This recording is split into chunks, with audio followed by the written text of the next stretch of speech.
3월 10일 오늘의 말씀은 마태복음 19장 1절에서 12절입니다.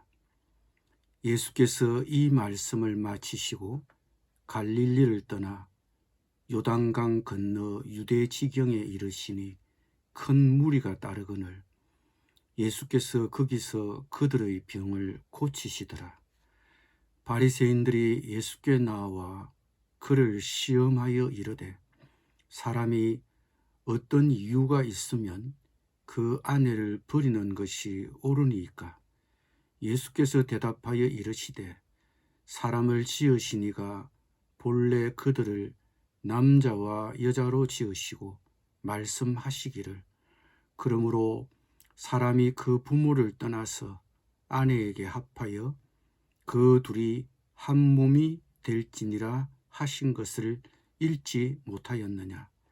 그런즉 이제 둘이 아니요 한 몸이니 그러므로 하나님이 짝지어 주신 것을 사람이 나누지 못할지니라 하시니 여짜오되 그러면 어찌하여 모세는 이혼 정서를 주어서 버리라 명하였나이까?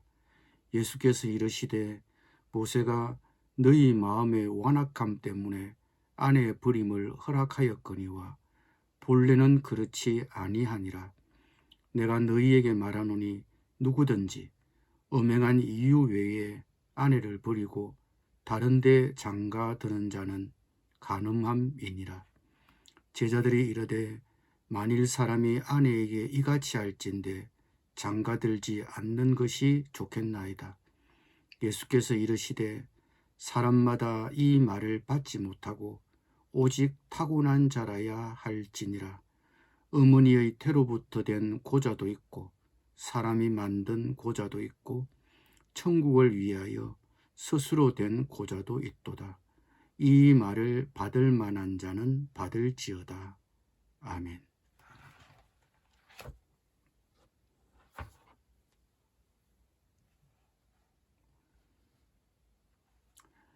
유대인 랍비들은 이혼에 대하여 서로 의견을 달리하였습니다. 어떤 이들은 남편이 불쾌한 이유가 있을 경우에는 언제라도 이혼을 허용하였고 또 어떤 이들은 부정한 일을 행한 경우에만 이혼을 허용하였습니다. 그러나 예수님께서는 최초에 하나님이 남자와 여자에게 정하신 근본 목적으로 거슬러 올라가 사람이 그 부모를 떠나서 아내와 아내에게 합하여 그 둘이 한 몸이 될지니라 하신 것을 읽지 못하였느냐. 그런즉 이제 둘이 아니요 한 몸이니 그러므로 하나님이 짝지어 주신 것을 사람이 나누지 못할지니라고 하셨습니다. 그러나 예수님께서도 다만 배우자가 간음을 저지른 경우에는 예외로 두셨습니다. 한편 모세는 사람들의 마음의 완악함 때문에 이혼 규정을 두긴 했습니다. 그러나 그것도 이혼을 명령한 것이 아니라 인간의 완악한 마음 때문에, 즉 인간의 완악한 마음으로 결혼을 심각하게 더럽히는 결과를 가져왔기 때문에 이혼을 허용한 것뿐이라고 했습니다. 본래는 그렇지 않습니다. 즉 이혼이 하나님의 처음 계획은 아니므로 사람들은 하나님의 처음 계획을 따라야 한다고 예수님은 말씀하셨습니다. 이혼의 가능성을 전적으로 부정하는 예수님의 말씀에 제자들은 충격을 받은 것으로 보입니다. 그래서 제자들이 예수님의 말씀에 이의를 달았습니다. 남편과 아내 사이가 그러하다면 차라리 장가들지 않는 것이 좋겠습니다. 그렇게 말하자 예수께서는 이렇게 말씀하셨습니다. 누구나 다 이 말을 받아들이지는 못한다. 다만 타고난 사람들만이 받아들인다. 모태로부터 그렇게 태어난 고자도 있고 사람이 고자로 만들어서 된 고자도 있고 또 하늘나라 때문에 스스로 고자가 된 사람도 있다. 이 말을 받아들일 수 있는 사람은 받아들여라 라고 하셨습니다. 예수님의 이 말씀을 들으면 선천적으로 그렇게 태어나서 독신으로 사는 경우가 있고 자의로 독신으로 사는 경우가 있는 것처럼 보입니다. 사실 예수님의 이 말씀은 해석이 쉽지 않습니다.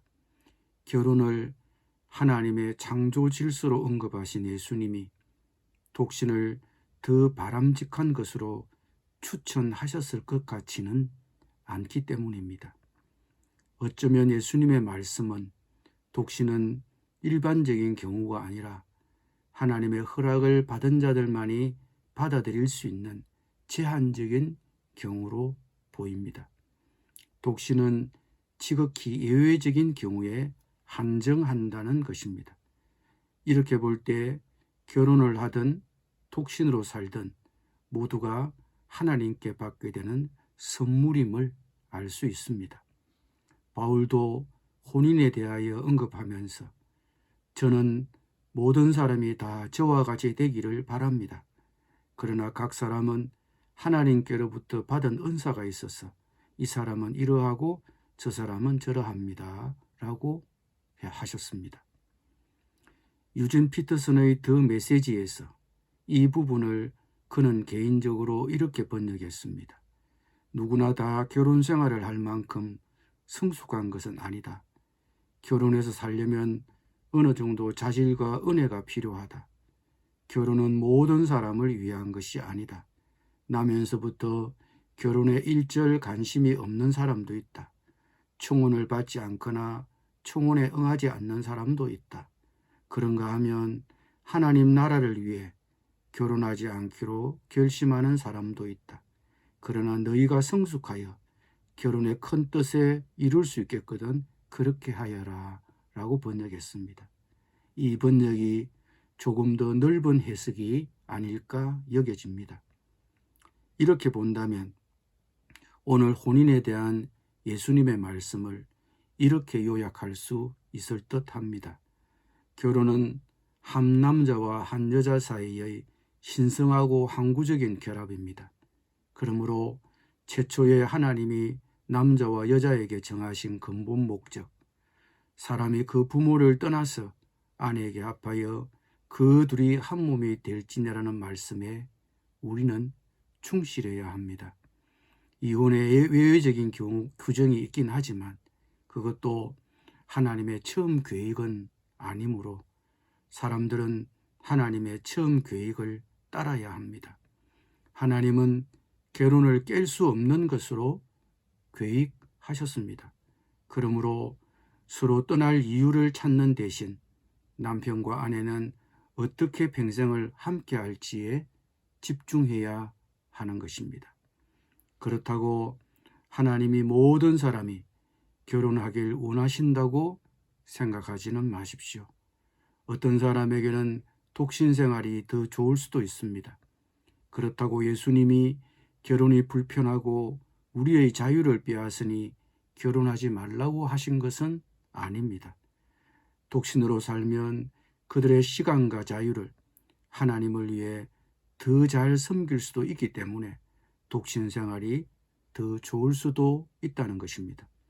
그러나 그것도 결혼과 마찬가지로 하나님의 은사입니다. 사도 바울의 말씀을 다시 한 번 더 살펴봅시다. 저는 모든 사람이 다 저와 같이 되기를 바랍니다. 그러나 각 사람은 하나님께로부터 받은 은사가 있어서 이 사람은 이러하고 저 사람은 저러합니다. 기도드리겠습니다. 하나님이 허락하신 배우자와 평생을 함께 늙어가면서 다정하게 지내게 하여 주옵소서. 우리 부부가 서로 상호 헌신하는 가운데 결혼 생활을 세워가게 하여 주옵소서. 그리고 우리의 혼인 생활을 통해 하나님을 더 잘 섬기게 하여 주옵소서. 예수님의 이름으로 기도드립니다. 아멘.